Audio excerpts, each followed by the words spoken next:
Enfa Emamodie Yamanyo Sem ena yede ehwase no panyina NDC amanyoko no yi no so wondia amanyoko no animfanko abato so ye jonjomane Mahama ne nsem bia wode atodwan ne sabra na aban no wo mamanyoko no wa aban mu no emfa ho ne sika dodo a wo mde hye nyumadi ahodo mu won kramanta no mu no wo hwe senso yiri nsem so betumi ate wo man Ghana mu no sese no NPP aban no ma ne nyina no aye basa esanse wo musika na so mamodin bom boye ne nyina no agiagu na enso yiri nsem so de ma ne mu kramanta no mu a enya asem kuma.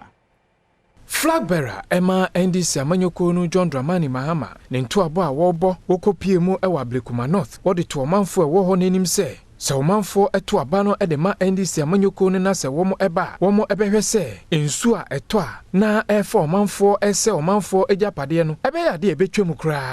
bebia ewo nkran ha ensu to kakra pe na bebia ayiri ezu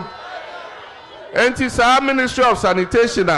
Omo ahwe so mfie wotwene a ene nso kakra to omo kwaji sika wo World Bank omse ombe yiyi gata numu a chese omo mfanye hwe no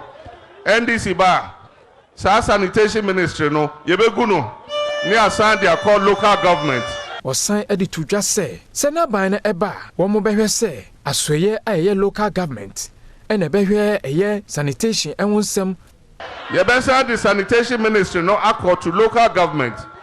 Maybe ansio betobia. Yebe yiyi gota numu nyina se ne beya ensio no ba ebenya kwan na asen na